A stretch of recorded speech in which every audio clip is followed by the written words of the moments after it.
Hola a todos, bienvenidos a Relatores. Mi nombre es Jorge Barba y soy su anfitrión.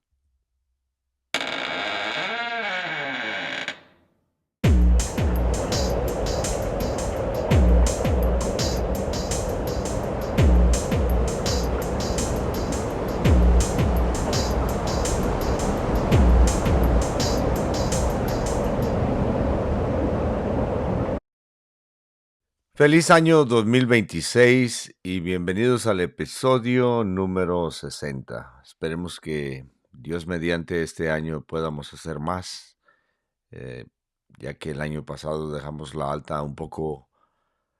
vara un poco alta, perdón, con 59 episodios, pero esperemos que este también sea prolífero en eso. Y el primero de estos episodios en este año inicio con una publicación que había hecho en un grupo de genealogía en Capilla de Guadalupe sobre una paisana.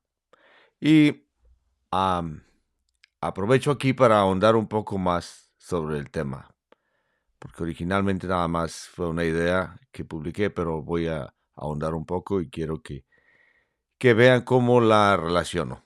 Pero antes de eso me gustaría mostrarles, por el simple gusto, lo prometido y lo hablado en otros temas. Ya he hecho unas pequeñas revistas, se le puede decir, o mini libros por las páginas que tiene, ¿no? Aquí como el Sedazo de los Barba, lo de Cognomen Barba, la relación y asiento general de la Cofradía de las Santísimas Ánimas del Purgatorio en San Salvador de Jalostotitlán, la memoria de el oro y de la jurisdicción en las espuelas de oro, y memoria sin sentencia, el expediente de Ruy Barba, así como la dispensa frustrada, y por último el umbral y la llave, que habló acerca de unos temas que había documentado en mi libro de las constituciones de Fray Alonso de Montúfar, pero antes de publicarlo decidí eliminar esa versión porque no quería entrar en controversia, porque Montúfar y las cosas de la Virgen encienden chispas de controversia y no quería una cosa mezclarla con otra, y acá sí aprovecho un poco. Y de aquí nos vamos a lo que prometido y deuda. Esta es la genealogía de esta señora de la que voy a hablar. Pero antes de que la viéramos, vamos a ver el contexto de lo que les estoy mostrando. Y aquí ya queda el escrito como lo voy tratando. Y sí dice de la siguiente forma. Voy a hablar acerca de doña Inés, que era una vecina que vivía por la misma calle. Pero voy a poner en contexto la visión y la versión que veo en esto. Dice, Guadalupe de la Trasquila, doña Inés, la más de Capilla.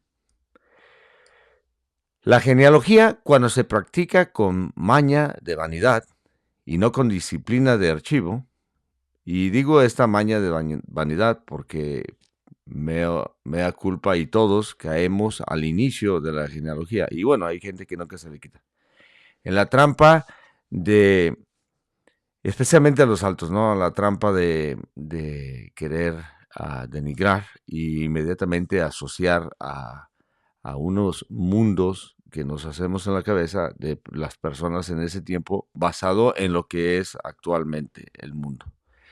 Se usa hoy a veces con mala fe, a veces por ignorancia, ¿no?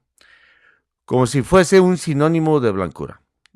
Digo, una de esas palabras es el español, el término de español, que se usa hoy, a veces con mala fe y a veces por ignorancia, como si fuese sinónimo de blancura, como si fuera un sello uniforme, una categoría compacta, limpia, que se opone como piedra contra barro a todo lo demás.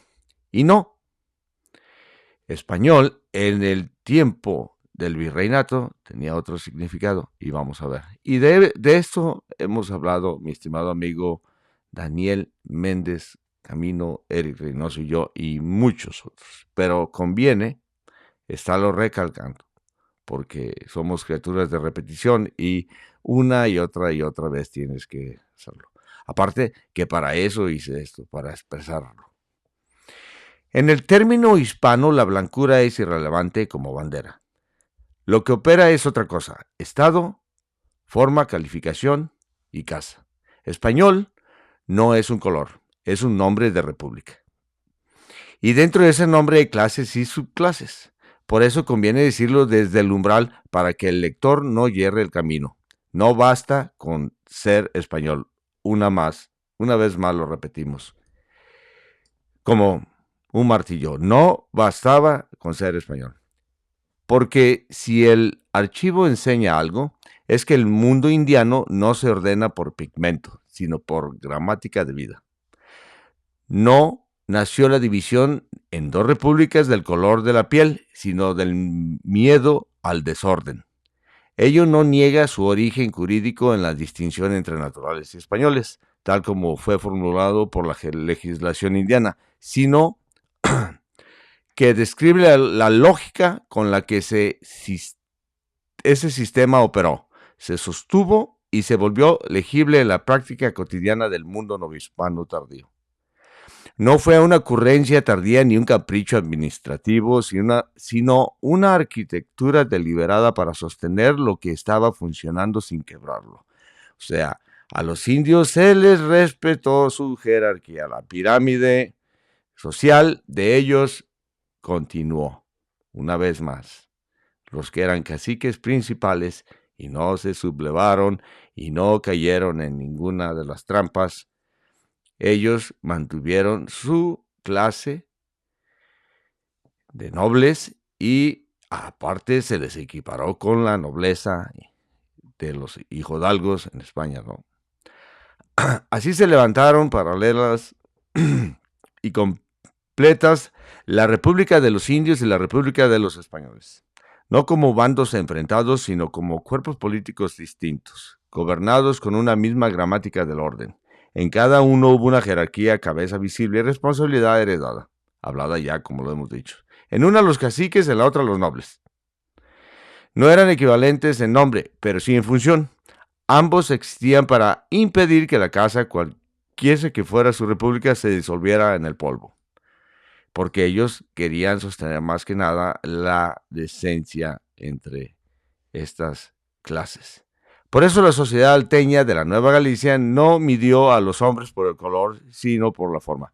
Significa que no había gente que no veía a una persona más rubia, por ejemplo, y a una más morena y no le tenía prejuicio. Por supuesto, eso es inevitable. No preguntó primero qué sangre corría por las venas, sino si la sangre estaba íntegra, reconocible, sin mácula. O sea, la limpieza de sangre venía a que no tenían la sangre de moro, de judío o de clases mezcladas que ellos veían que ya es cuando ya entraba el desorden. Mejor era una sangre india, aún así negra, asiática, europea, que mantuviera su integridad, que una mezclada en niveles bajos.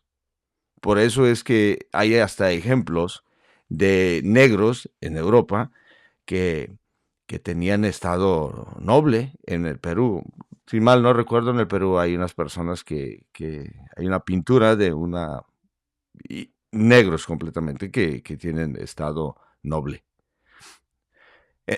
Que una mezcla confusa asociada al engaño, la doble lealtad o el desgobierno. No por esa integridad anulara la desigualdad estructural del sistema ni igualara derechos entre repúblicas, sino porque resultaba legible, gobernable y jurídicamente clasificable dentro del orden existente. El sistema desconfiaba menos del origen que de la ambigüedad. El verdadero peligro no era la diferencia, sino el sujeto imposible de calificar, aquel que no pertenecía del todo a ninguna república y por ello no podía ser gobernado ni corregido. Por eso se matriculaban a todos, por eso todos estaban bajo un padrón. Eso era algo que se venía haciendo desde la época de nuestro Señor Jesucristo, con sus padrones los romanos y todo esto. Okay. Así se explica que un indio sin mácula pudiera gozar de mayor estima que un español no calificado. Porque la dignidad en ese mundo no era un atributo abstracto ni un derecho declamado, sino una carga que había que sostener día a día. Casa, parroquia, tributo, obediencia y reparación. Quien podía responder por estas cosas respondía ante Dios, ante el rey y ante la comunidad. Quien no, aunque se dijera español, quedaba por debajo, no por sangre, sino por inutilidad social. Y ahí está el equívoco moderno, creer que español, simple y sencillamente, es premio automático cuando en realidad era y debía ser un nombre que se sostiene. Había español vecino y español desclasado, que no estaba calificado. Español calificado y español de sombra, español con casa y español sin forma. En ese mundo la palabra no salvaba, calificaba el hecho o lo dejaba desnudo. En ese suelo áspero, tardío y profundamente normativo aparece, y pongo de ejemplo, Don José o José Felipe Hernández, indio laborio del pueblo de San Francisco de Tepatitlán, el cual lo documenté en mi libro de la justa causa, porque fue fiel patriota y de los indios que se subieron tropa y ayudaron a la fortificación de Tepatitlán y todo. No compadece como miserable sin voz, ni como sujeto tutelado, sino como vecino que entiende el idioma del orden español, habla como casa, no un individuo suelto, reconoce el desorden cometido y no lo disimula, porque en su dispensa habla de unas cosas que tuvo trato carnal con la mujer. Hubo trato carnal antes del matrimonio, hubo prole viva, hubo impedimento de afinidad, porque era pariente de la señora, por afinidad, pues. No pide indulgencia, pide remedio. Y ahí es cuando piden la dispensa. Su estrategia no es distinta a la del hidalgo rural pobre de la República de Españoles. O sea, este señor es el espejo equivalente a todo lo que la justa causa hizo, pero en el bando de la República de los Españoles. Invoca su miseria, no como excusa, sino como razón jurídica, igualmente ayudaba para todo, ofrece su servicio al rey en tiempos de la rebelión, enumera lo que ha dado en su corta hacienda, se somete a la penitencia que le impongan, acepta la autoridad sin discutirla porque sabe que ese reconocimiento está la posibilidad de volver a inscribirse en el orden. ¿Y cuál es el orden? La decencia, el estar precisamente haciendo todo lo que se debería de hacer. No actúa como indio marginal, actúa como casa que quiere ser restaurada. Y aquí se ve, sin necesidad de sermón, lo que tanto cuesta aceptar al genealogista de pedestal. Que hay indios laborios cuya forma es más recta, más calificada, diría el papel, que la de muchos que se aparecen en el nombre de español como si fuera indulgencia perpetua. ¿A qué voy? Y esto es, vuelvo a repetirlo, muy personal, porque con el tiempo va uno aprendiendo y vas cayendo en cuenta. Y eso es lo más bonito de la genealogía y es lo mejor aprender. Es de cuando por primera vez ves entre ancestros el término de indio o mestizo, es subreal por la cantidad ridícula de las otras líneas que puedes tener como ascendencia. O sea, hablo de la mayoría de los salteños que somos descendientes en muchos de nosotros, pues de un 90% de ascendencia, digamos, calificados como españoles y que empiezan a salir ya como indios o mestizos en ciertas líneas, que hubo mestizaje obviamente hasta después de que se disuelve la Nueva España, sí, pero aún así, entonces es un choque. Lo digo en mi personal experiencia subreal, así que, ¿qué pasó? Pues, y así, eventualmente aprendes y dices, espérame, ¿qué estás pensando? Pues, o sea, tienen tus ancestros 500 años en México, en una región. ¿Qué es lo que esperabas? ¿Okay? La iglesia lo entiende. El juez eclesiástico no ve en él un problema racial, sino un expediente técnico. Afinidad en tercer grado. Escándalo público por lo que pasó, ya consumado, prole que debe ser legitimada. Todo está dicho en términos de forma, no de sangre. Se reciben testigos de distintas calidades, se certifica su lealtad política, se ordena acudir al obispo, todo lo que es el protocolo regular. Ahí está el espejo. El indio laborio con estado íntegro hace lo mismo que el hijodalgo sin renta, reconoce, repara, sirve y obedece.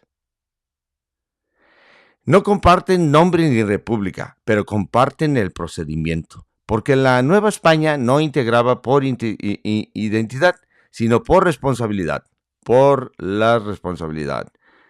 Eras una persona que tenía responsabilidades, o sea, y la decencia llevaba responsabilidad. La nobleza era una nobleza por el comportamiento. Cada república tenía sus élites, obviamente los caciques en una, los nobles en otra, y cada una se le exigía lo mismo: sostener casa, mantener la fe, asegurar la obediencia. El caso de las dispensas como estas no es una excepción piadosa, es una prueba, no porque anule la desigualdad estructural del sistema ni represente la experiencia estadística de la mayoría, no, sino porque muestra con nitidez la lógica interna del orden cuando aún estaba en pie. Y esto es bien importante, el orden cuando aún estaba en pie.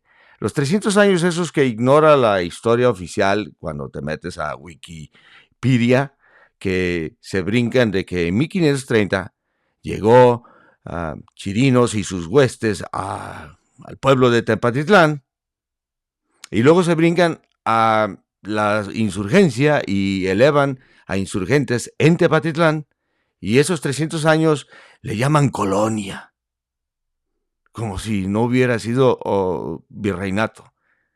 Y se le puede llamar colonia en el sentido de que, pues, colonial sería perfecto en una palabra nada más por decirlo, pero si lo dicen en la forma de que colonia, como fueron las 13 colonias inglesas, pues nada que ver. Bueno, prueba de que el orden indiano tardío era clasista antes que racial, como una y otra vez lo hemos dicho. Formal antes que cromático, severo con el desorden y sorprendentemente flexible con quien sabía hablar su lengua. José Felipe Hernández no asciende de estado, pero tampoco es rebajado. Permanece donde está, indio laborio, con dignidad funcional como indio laborio sin mácula. Espejo exacto, aunque sin blasón, del hidalgo. O sea, blasón me refiero, pues, no era cacique. O sea, y los hidalgos que venían, por ejemplo, los Padilla Dávila, que tenían blasones, los Flores de la Torre, ¿entiendes? Reynoso, digamos, que sostiene su honor por herencia, sino por reparación. Y por contraste, deja al descubierto la verdad incómoda que el nombre español sin calificación es un cascarón. Y que la República de Españoles también tiene sus caídas y que no basta con ser español. Sin embargo, la historia tiene sus grietas. Ese orden novohispano que daba lugar y gramática al indio laborio terminó por romperse, o lo rompieron. Y en la secuela de esa ruptura, cuando la ley dejó de distinguir repúblicas y empezó a fingir igualdades, los que perdieron más, como bien lo dijo mi estimado amigo y cronista Chuy alias el Simio Ortega, fueron los indios, estos precisamente. El hombre y la mujer quedaron a merced de una nueva ceguera, el prejuicio del rostro y el olvido del origen. Al desaparecer la forma jurídica, la sociedad empezó a medir solo por el apellido que suena o la piel que brilla. Y nosotros somos herederos de eso. Por eso pongo eso, porque mea culpa. Y estoy tratando de lavar las heridas de la culpa y levantar bandera de cautela al que quiera ahondar en la historia, dejando a los antiguos sostenedores de la tierra en la penumbra de lo no calificado. Yo, mea culpa. Con esa llave entra el caso de doña Inés, ¿ok? Porque su historia ha sido tratada por mí, por rutina de pueblo y por maña genealógica. Y a estas alturas de mi juego, entonces, ¿cómo puedo juzgar también a una persona que nada más lo haga de ambiente? Entonces, este es la confesión en este episodio de Relatores mía, que no me da vergüenza, sino que me da risa de vergüenza. Ok. Ay, Maya Gelari, como si la discreción fuera vacío, como si el silencio fuera ausencia, como si el servicio humilde equivaliera a no tener linaje. Okay. En la calle Zaragoza, donde el polvo de la tarde parecía quedarse a vivir en las piedras, ya que estaba empedrada, no estaba, no tenía pavimento, las calles eran empedradas en mi infancia, vivía una mujer silenciosa para mí, conocida por todos como Doña Inés. Y digo que para mí, porque recuerdo que Marcos Orozco, mi estimado Marcos Orozco, el cual fue vecino en mi infancia, también la conocía y me comentó que él le hacía mandados y que tenía muchos elementos que yo no tuve esa experiencia, él la tuvo, ¿no? Dice, vivió una mujer silenciosa, conocida por todos como Doña Inés. Su casa colindaba con la de Doña Lola Orozco, madre del ya finado padre Barba, Monseñor Francisco Javier Barba Orozco, que en paz descanse, y con la de Pillo Aceves, que en paz descanse también, hijo del Peligroso, personajes de mi tierra. Este Peligroso es hermano del abuelo de mi esposa y un hombre de 1000 aventuras en mi tierra y anécdotas. A simple vista, la casita de doña Inés era una más en la hilera de la calle Zaragoza. Puerta vieja, fachada sin alardes, paredes que no vendían atención, pero por dentro y sobre todo por detrás guardaba un misterio que nadie se había detenido a desentrañar. Nadie digo porque, pues, hay interés en la genealogía en personas de Capilla de Guadalupe, pero siempre han sido dirigidas pues, a los linajes conocidos. Tanto que esa señora, pues yo pensé que ni de ahí era, ¿no? Le pregunté a mi padre acerca de ella, ¿no? Y me dijo que si la recordaba bien. Y me dijo, se apellidaba Cuevas Fierros. Me dijo una tarde, fue criada del señor cura Morales y, que yo sepa, dijo mi padre, no tuvo hijos ni parientes cercanos.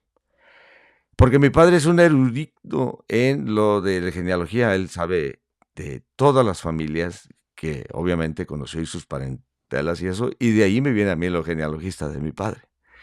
La imagen era limpia, mujer discreta, paso ligero, voz baja, persona que vive sin ruido, encomendándose a Dios y al deber, como criada del señor cura Morales, a diferencia de otra que fue, me imagino que en su misma categoría, una que le decían doña, ¿cómo se llamaba la señorita Toña o algo así me acuerdo? Nada que ver. Pero el apellido se quedó sonando en mí como campana extraña. Cuevas Fierros. En los pueblos, cuando un apellido no suena, la sospecha suele adelantarse a la prueba. Y la sospecha casi siempre no tiene método, tiene prejuicio. El mío, ¿no? Ahí surgió la pregunta, ¿era doña Inés Arribeña? Una de esas personas a las que sin acta ni juicio se les decía simplemente que no era de aquí. La costumbre lo afirmaba, el archivo no. Empecé entonces a tirar del hilo los libros parroquiales, padrones y partidas amarillentas digitalmente, ¿no? Nombre por nombre, línea por línea, no por curiosidad, sino por método. Porque el genealogista que no aprende esto, que el papel manda y el rumor obedece, termina siendo escribano de la ignorancia. Por eso me ahondé.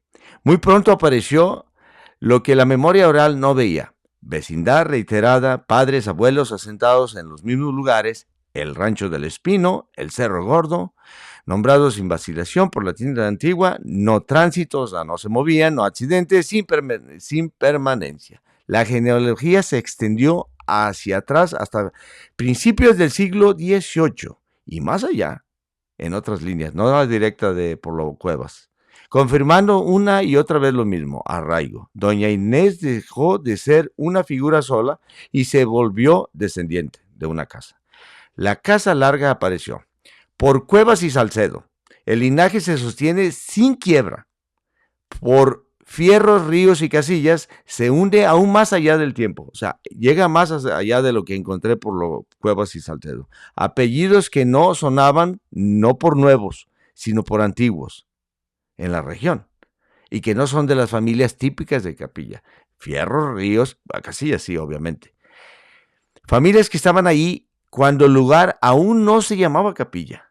Para mi sorpresa, cuando los papeles decían Guadalupe de la Trasquila. Y ahí es de donde sale el título y la ironía que vamos a ver acá. Cuando la tierra tenía dueño jurídico, pero pobladores reales. Don José María González de Castañeda, el dueño de la Trasquila, como ya lo hemos hablado en otros temas. Y en ese punto se aclara lo esencial.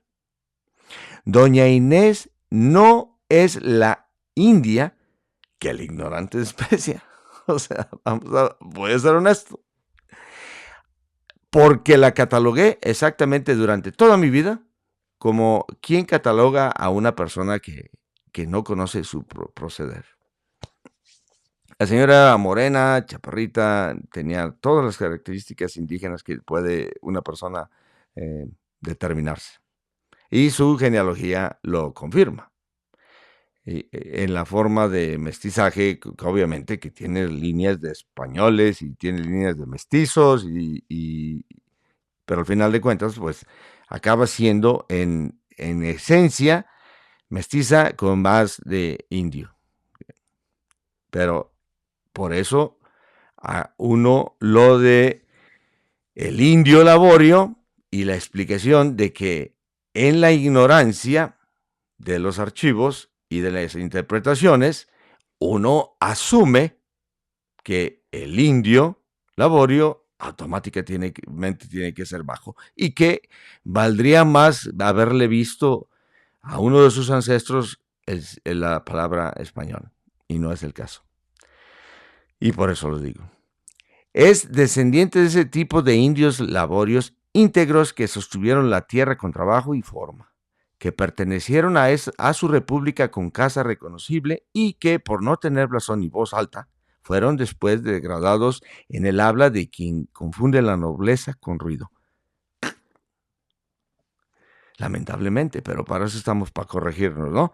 Y agrego el hecho de la consecuencia de su vida de quedar huérfanas, de que múltiples matrimonios, muchos hijos, la pobreza, la justa causa, los conflictos de México, ahora vete el desbando de las repúblicas, este tipo de personas fueron los que más se hundieron.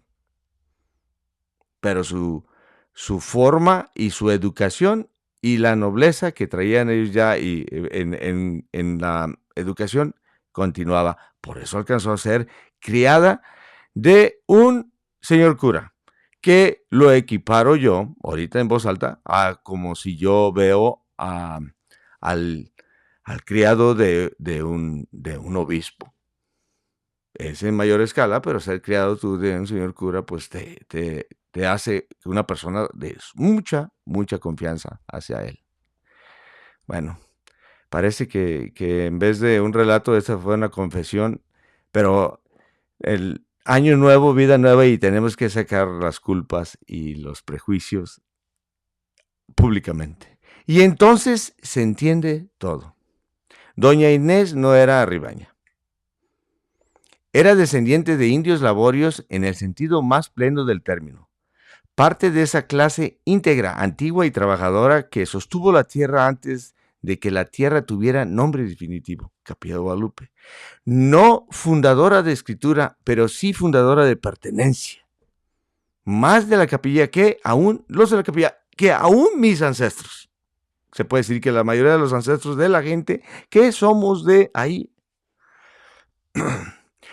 No noble de blasón, pero sí casa reconocible dentro de la república que le correspondía. ¿Y por qué voy? Porque no hay archivo y acta de los Cueva por su linaje paterno, de que reconocible y que nos lleve más allá atrás.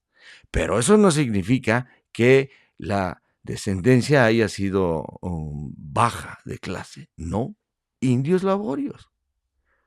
La genealogía mal practicada desecha esa condición como si fuera mácula. El archivo lo muestra como arraigo. Entonces, tenemos mucho que aprender este año 2026 porque confieso una vez más que ese tipo de prejuicios y de genealogía mal practicada lo utilicé yo.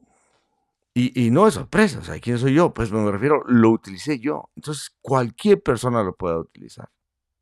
Y creo que los grandes genealogistas, los grandes que han querido sacar historia y genealogía en nuestro país y en toda Latinoamérica, hemos visto con un ojo que no deberíamos de haber tomado en serio toda la historia de estas personas. Digo, Capilla de Guadalupe no nació de un solo acto ni de una sola compra, por las compras de Antonio de Aceves. Se espesó.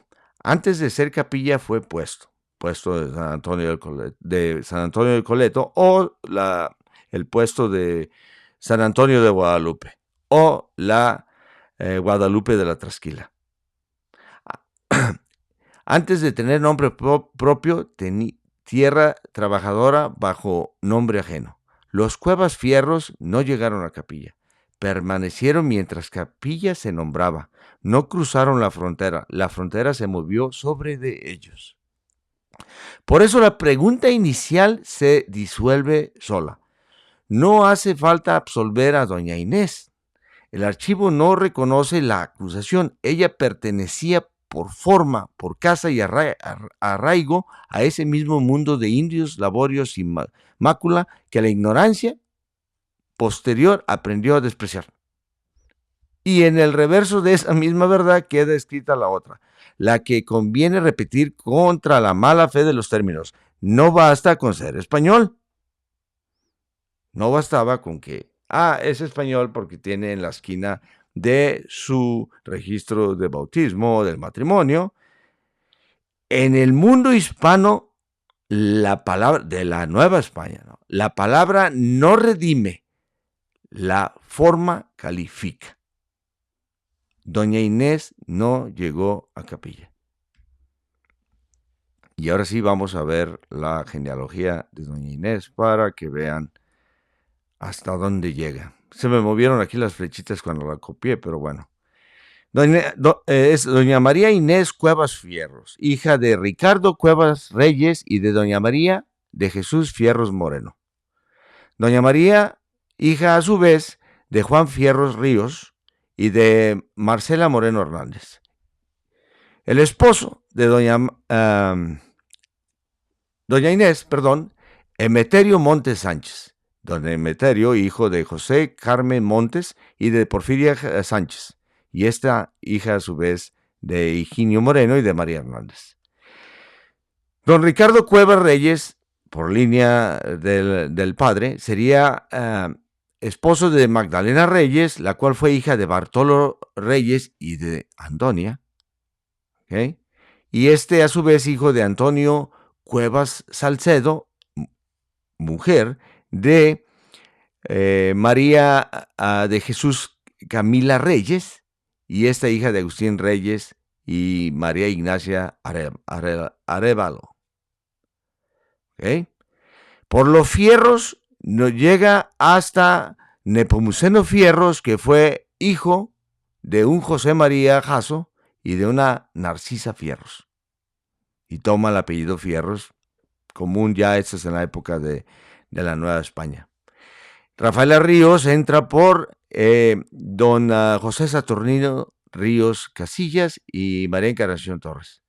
Estos de los Ríos llegan hasta Francisco de los Ríos y de Matiana de Oseguera, con origen en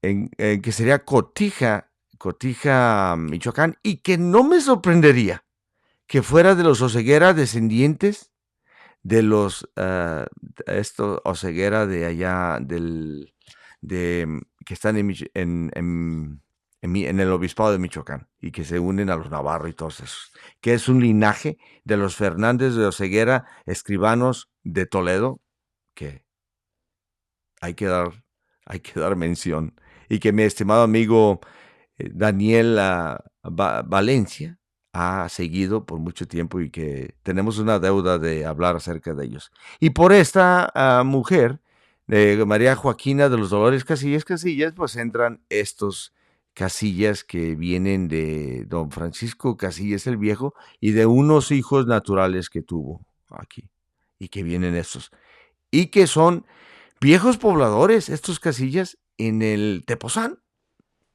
Para sorpresa, están más viejos en el Tepoztlán que ni los Orozco, y que ni los Barba, y que ni los Francos, y que todos. Entonces tengo que quitarle también el título de el sedazo de los Barba y tengo que ponerle el sedazo de los Casillas. Bueno, y continúa don Felipe Casillas Salcedo, hijo de Gabriel de Cuevas Pérez. De Cuevas, aunque sea indio laborio. Y de doña Ignacia Susana Salcedo de la Torre, hija a su vez de Ignacio Salcedo, Rosalía de los Dolores de la Torre, esta hija de Aparicio de la Torre y de María Anguiano. Y Ignacio, hijo natural de Luisa Salcedo. Gabriel Pérez de Cuevas, hijo de un Manuel de Cuevas y de una María Olaya Pérez, residentes y vecinos en Guadalupe de la Trasquila por el año de 1740. Por ende, más de la capilla que la jodida, ¿no? Se puede decir. Bueno, con esto damos fin a este primer episodio de Relatores en el 2026. Que Dios me los bendiga y recuerden, estamos para aprender. Cada día salen nuevas cosas que lo dejan a uno. Lo importante es parar el caballo y decir, espérame, ¿qué camino estoy tomando? Enmendar y mejorar cada año y cada vez. Prejuicios a un lado y entender y conocer la historia. Que Dios me los bendiga y gracias por estar conmigo en este 2026 y vamos a ver cómo nos va. Mi nombre es Jorge Barba y soy su relator. Ay.